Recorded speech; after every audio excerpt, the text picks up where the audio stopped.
तो फ्रेंड्स अब हम साइन एंड सिम्टम देखेंगे कि हाइपोथायरॉयडिज्म पेशेंट में क्या क्या साइन एंड सिम्टम हमें शो होते हैं ड्यूरिंग क्लिनिकल प्रैक्टिस। तो साइन एंड सिम्टम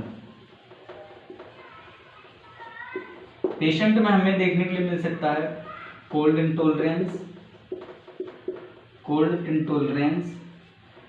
इंटॉलरेंस के साथ साथ हमें पेशेंट में देखने के लिए मिल सकता है हाइपोथर्मिया के साथ में ही पेशेंट में हमें देखने के लिए मिल सकता है दैट इज हाइपोटेंशन।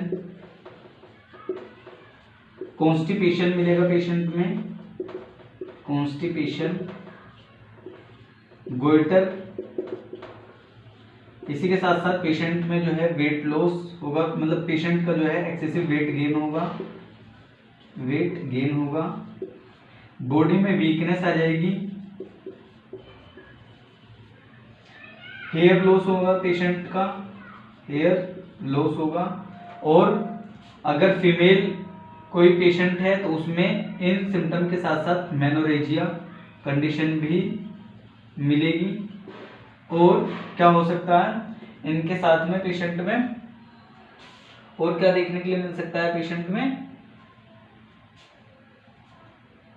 तो पेशेंट में क्या है, कोल्ड इंटॉलरेंस, हाइपोथर्मिया हमें मिलेगा, हाइपोटेंशन मिलेगा, कॉन्स्टिपेशन मिलेगा, गोइटर, वेट गेन, इसके साथ साथ में वीकनेस, हेयर लॉस, मेनोरेजिया। और पेशेंट में हमें देखने के लिए मिल सकता है ब्रैडीकार्डिया। और क्या पेशेंट में हमें देखने के लिए मिल सकता है ब्रैडीकार्डिया। जो पेशेंट हाइपोथायरॉयडिज्म का होगा उनमें ये सभी क्लिनिकल प्रैक्टिसेस के टाइम पर हमें साइन एंड सिम्टम्स शो होंगे। तो अब एक एक सिम्टम को हम वन बाय वन डिस्कस करते हैं कि क्या मीनिंग है और ये सिम्टम्स और साइन क्यों अपीयर हो रहे हैं पेशेंट में।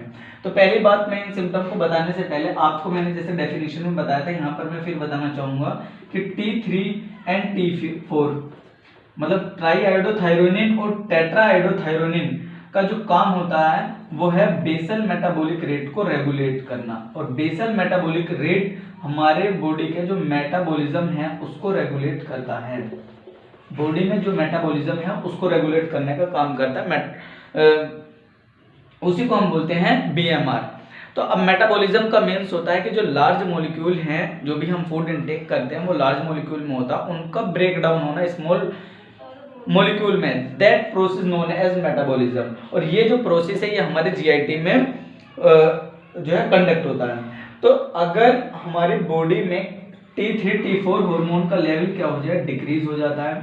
अगर बॉडी में थायराइड हार्मोन का लेवल क्या हो जाए, डिक्रीज हो जाएगा, तो क्या होगा कि जो बॉडी का मेटाबॉलिज्म है वो भी डिक्रीज होगा।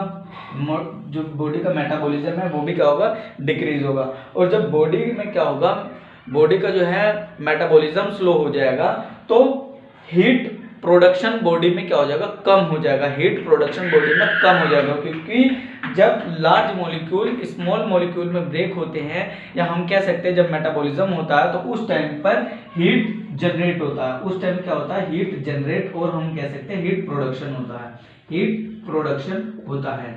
तो अगर बॉडी में मेटाबॉलिज्म ही नहीं होगा, और जब बॉडी में मेटाबॉलिज्म ही नहीं होगा तो क्या होगा, हीट का प्रोडक्शन नहीं होगा, और जब बॉडी में हीट का प्रोडक्शन नहीं होगा तो बॉडी में क्या होगा, टेम्परेचर कम होगा। That condition is known as hypothermia. फिर सेकंड बात है कोल्ड इंटॉलरेंस। देखिए बात बिल्कुल सिंपल है कि जब यहीं से कॉन्सेप्ट आपको समझना है कि T3 T4 हार्मोन कम हुआ, T3 T4 हार्मोन कम हुआ तो BMR कम हो गया, BMR कम हुआ तो बॉडी में जो मेटाबॉलिज्म प्रोसेस था वो कम हो गया। जब बॉडी में मेटाबॉलिज्म कम हुआ तो हीट प्रोडक्शन कम हो गया, और जब बॉडी में हीट प्रोडक्शन कम होगा तो बॉडी में क्या होगा, हीट फॉर्मेशन नहीं होगा। तो ड्यूरिंग कोल्ड सीजन पेशेंट को एक्सेसिव कोल्ड फील होगा, और उस कोल्ड फील होने की वजह से पेशेंट जो कोल्ड है उसको टॉलरेट नहीं कर पाएगा। मतलब सर्दियों के टाइम पर हाइपोथायरॉयडिज्म वाले पेशेंट जो है उनको बहुत ज़्यादा सर्दी लगती है, क्योंकि बॉडी के अंदर हीट का जनरेशन नहीं हो रहा है। ठीक है, फिर बात हम करते हैं हाइपोटेंशन। बॉडी में जो पेशेंट है हाइपोथायरॉयडिज्म का, उसमें हमें देखने के लिए मिलता है हाइपोटेंशन में, मतलब बीपी जो है पेशेंट का वो कम हो जाएगा। नॉर्मल बीपी क्या होता है पेशेंट का, 120/90 mm of Hg। ये पेशेंट का क्या होता है, नॉर्मल मतलब पर्सन का क्या होता है, नॉर्मल ब्लड प्रेशर होता है 120/90 mm of Hg, but in hypothyroidism condition patient का ब्लड प्रेशर डिक्रीज हो रहा है। क्यों? क्योंकि देखिए सिंपल सी बात है कि जब बॉडी में कोई भी एक्टिविटी नहीं हो रही है, बॉडी में बॉडी में कोई एक्टिविटी नहीं हो रही है, बॉडी का जो डिमांड है वो पूरी तरीके से डिक्रीज हो गया, तो जो ब्लड सप्लाई है सेल्स और टिश्यूज तक, ऑर्गन तक, वो भी कम हो जाएगी। और जब बॉडी में क्या होगा, ब्लड सप्लाई कम होगी तो क्या होगा, बीपी डिक्रीज होगा, बीपी क्या हो जाएगा, पेशेंट का डिक्रीज हो जाएगा। देन कॉन्स्टिपेशन, कॉन्स्टिपेशन को मैं आपको यहाँ पर बताता हूँ पेशेंट में कॉन्स्टिपेशन क्यों होगा। देखिए जो थायराइड हार्मोन है T3 एंड T4 हार्मोन, ये एंडोक्राइन में सबसे लार्जेस्ट ग्लैंड है।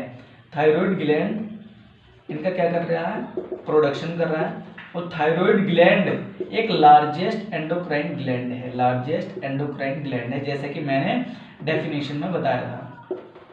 अब ये जो थायराइड हार्मोन है ये हमारी बॉडी के हर एक सेल, ऑर्गन सिस्टम के फंक्शन के लिए रिस्पॉन्सिबल होता है। तो ये जो थायराइड हार्मोन है ये जीआईटी के जो मसल्स हैं, जीआईटी मसल्स हैं, उनके कॉन्ट्रैक्शन एंड रिलैक्सेशन को क्या करता है, रेगुलेट करता है। तो जब बॉडी के अंदर T3 T4 हार्मोन कम होगा तो बॉडी का जो जीआईटी मसल्स का जो कॉन्ट्रैक्शन है वो भी कम होगा, और जब जीआईटी मसल्स का कॉन्ट्रैक्शन प्रॉपर नहीं होगा तो जो हमारी बॉडी में वेस्ट बनेगा वो बॉडी से एक्सपेल आउट नहीं होगा, और पेशेंट को फील होगा कॉन्स्टिपेशन। पेशेंट में क्या होगा कि स्टूल पास नहीं कर पाएगा पेशेंट। कॉन्स्टिपेशन होता है कि जब कोई भी पर्सन अनेबल हो स्टूल पास करने में, दैट कंडीशन इज कॉन्स्टिपेशन। तो कॉन्स्टिपेशन पेशेंट में इस वजह से हो रहा है क्योंकि जीआईटी की मसल्स प्रॉपर कॉन्ट्रैक्ट नहीं होंगी, और जब कॉन्ट्रैक्शन नहीं होगा तो वेस्ट जो है प्रोपल्सिव एक्टिविटी के साथ जो है बॉडी से एलिमिनेट नहीं हो पाएगा, और पेशेंट को क्या होगा, कॉन्स्टिपेशन फील होगा। देन गोइटर, अब बात आती है कि गोइटर पेशेंट को क्यों होगा। देखिए गोइटर भी आपको हम बताते हैं कि ये जो T3 T4 हार्मोन है ये बनते हैं with the help of iodine, with the help of iodine. ये जो थायराइड ग्लैंड है ये आयोडीन का यूज कर T3 T4 हार्मोन को बनाता है, ठीक है, T3 T4 हार्मोन को बनाता है। जब हमारी बॉडी में आयोडीन की डेफिशिएंसी होगी तो T3 T4 hormone thyroid gland proper amount में नहीं बना पाएगा, और जब हमारी बॉडी में इसका लेवल कम होगा तो थायराइड ग्लैंड क्या करेगा, अपने फंक्शन को बढ़ाएगा। क्या करेगा, थायराइड ग्लैंड अपने फंक्शन को बढ़ाएगा जिससे कि T3 T4 हार्मोन का लेवल हमारी बॉडी में नॉर्मल हो सके। तो जब थायराइड ग्लैंड एक्सेसिवली फंक्शन करेगा तो उस कंडीशन में क्या होगा कि जो हमारा नेक एरिया है ये प्रोट्रूड हो जाएगा बाहर की तरफ, ये क्या हो जाएगा, नेक एरिया बाहर की तरफ उभर जाएगा, और उस कंडीशन को हम बोलते हैं गोइटर। आप देखेंगे जो हाइपोथायरॉयडिज्म का पेशेंट होता है उसमें उसका जो नेक एरिया है वो बाहर की तरफ उभर जाता है, प्रोट्रूड हो जाता है, और उसका रीजन सिर्फ यही है कि वो प्रॉपर आयोडीन का इंटेक नहीं करता है, जिसकी वजह से क्या होता है बॉडी में थायराइड हार्मोन कम बनता है, और जब थायराइड हार्मोन कम बनता है तो हाइपोथायरॉयडिज्म होता है, और उसके लिए क्या करेगा कि थायराइड ग्लैंड इसके अपने हार्मोन के लेवल को मेंटेन करने के लिए ज़्यादा फंक्शन करेगा, और जब ज़्यादा फंक्शन करेगा तो सेल एक्सेसिवली मल्टीप्लाई होंगी, और जब सेल्स एक्सेसिवली मल्टीप्लाई होंगी तो पेशेंट में गोइटर होगा। Then weight gain, weight gain क्यों हो रहा है पेशेंट में, वेट गेन इस वजह से हो रहा है क्योंकि पेशेंट में क्या है कि जो उसकी जीआईटी की मसल्स है उनकी कॉन्ट्रैक्टिबिलिटी पूरी तरीके से लॉस हो चुकी है, और जब कॉन्ट्रैक्टिबिलिटी पेशेंट की लॉस हो गई है जीआईटी मसल्स की तो क्या होगा, वेस्ट जो है वो कलेक्ट होगा बॉडी के अंदर, और जब वेस्ट कलेक्ट होगा बॉडी में तो पेशेंट का क्या होगा, वेट गेन होगा। तो कॉन्स्टिपेशन एंड वेट गेन ये एक दूसरे से क्या है, कोरिलेट है। कॉन्स्टिपेशन एंड वेट गेन एक दूसरे से कोरिलेट है, और ये दोनों ही जीआईटी मसल्स की कॉन्ट्रैक्टिबिलिटी रिड्यूस होने की वजह से पेशेंट में शो होता है। फिर हम बात करते हैं कि पेशेंट में वेट गेन के साथ वीकनेस भी हो रहा है। माइंड में क्वेश्चन आ सकता है कि अगर पेशेंट का वेट बढ़ रहा है तो उसमें वीकनेस क्यों होगी। तो वीकनेस और वेट गेन दोनों का ही अलग अपना क्या है, एक क्राइटेरिया है।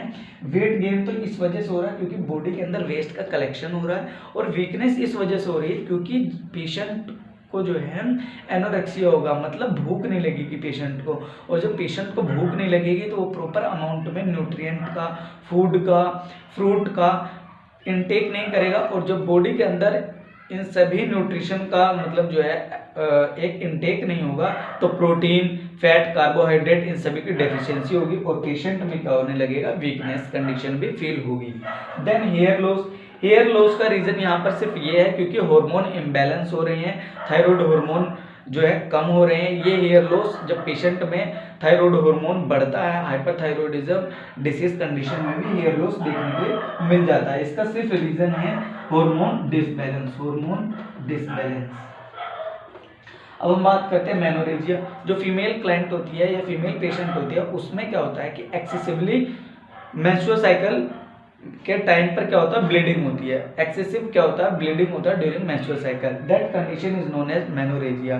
और उसका भी रीजन सिर्फ यही है कि थायराइड हार्मोन का लेवल जो है, हार्मोन वो डिसबैलेंस हो रहा है, और इस डिसबैलेंस होने की वजह से जो उसका एस्ट्रोजन एंड प्रोजेस्टेरोन के थ्रू एक रेगुलेशन है मेंस्ट्रुअल साइकिल का, वो डिस्टर्ब होगा और फीमेल पेशेंट में एक्सेसिव मेंस्ट्रुअल ब्लीडिंग होगी। Then bradycardia. ब्रेडिकार्डिया का रीजन अगर मैं आपको बताऊं तो ब्रेडिकार्डिया का रीजन है कि थायराइड हार्मोन हमारे हार्ट के मसल्स के कॉन्ट्रैक्शन को भी रेगुलेट करता है, हार्ट मसल्स कॉन्ट्रैक्शन। आप ये कह सकते हैं कि थायराइड हार्मोन हमारे बॉडी के हर एक वाइटल ऑर्गन के मसल्स के कॉन्ट्रैक्शन को रेगुलेट करने का काम करता है। तो जब थायराइड हार्मोन बॉडी में कम हुआ, हार्ट के मसल्स प्रॉपर कॉन्ट्रैक्ट नहीं होंगे, और जब हार्ट के मसल्स प्रॉपर कॉन्ट्रैक्ट नहीं होंगे तो हार्ट रेट डिक्रीज हो जाएगी, और that condition is known as bradycardia. तो पेशेंट में हमें देखने के लिए मिलेगा क्या, इन सभी सिम्टम के साथ ब्रेडिकार्डिया। तो ये सारे सिम्टम से अगर कोई भी पेशेंट हाइपोथायरॉयडिज्म का है तो उनको हम जो है ड्यूरिंग क्लिनिकल प्रैक्टिसेस मतलब इजीली आइडेंटिफाई कर सकते हैं। और ये तो सिम्टम्स थे, अब हम देखेंगे डायग्नोसिस क्या क्या है। ठीक है, डायग्नोसिस क्या है, तो दो बातें आपको एक तो याद रखनी है कि जिन पेशेंट में थायराइड हार्मोन का लेवल कम है उसमें एक तो कोल्ड इंटॉलरेंस होगा, और दूसरा हमें देखने के लिए मिलेगा कॉन्स्टिपेशन। अब हम देखते हैं डायग्नोसिस हम कैसे बनाएंगे।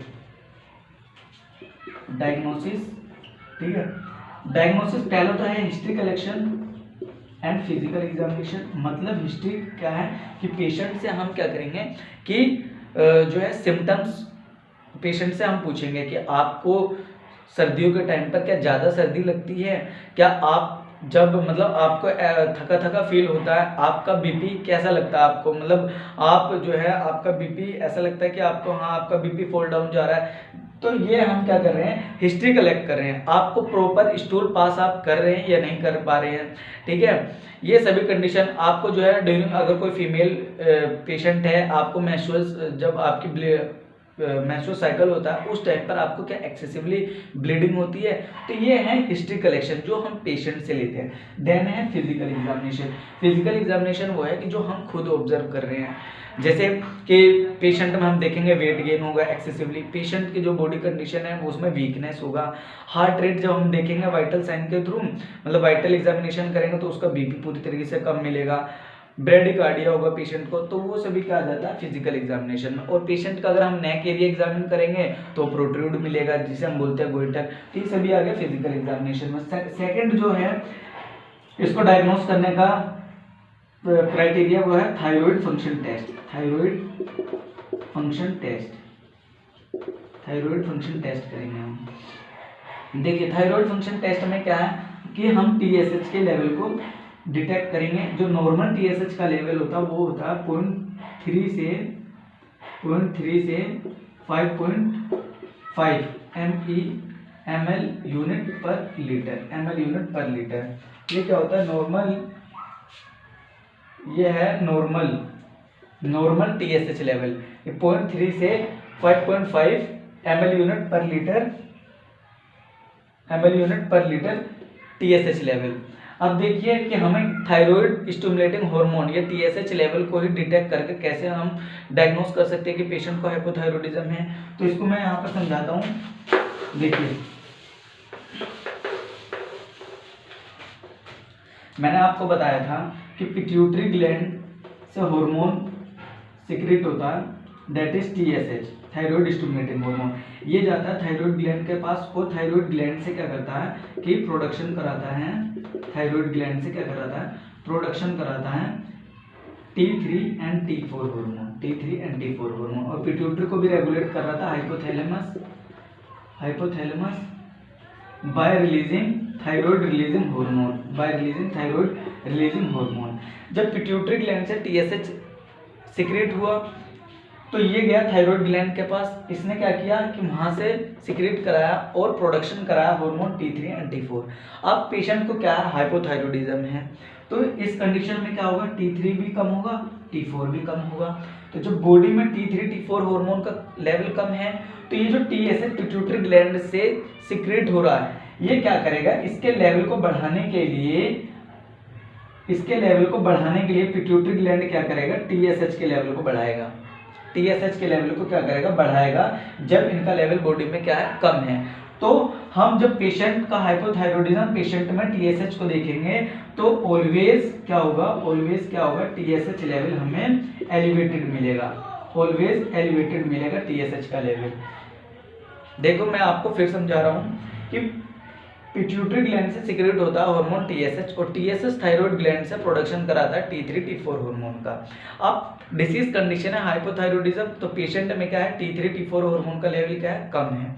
जब T3 T4 हार्मोन का लेवल कम है तो पिट्यूटरी ग्लैंड क्या करेगा कि इस T3 T4 हार्मोन के लेवल को बढ़ाने के लिए क्या करेगा, TSH के लेवल को बढ़ा देगा, TSH के लेवल को बढ़ाएगा।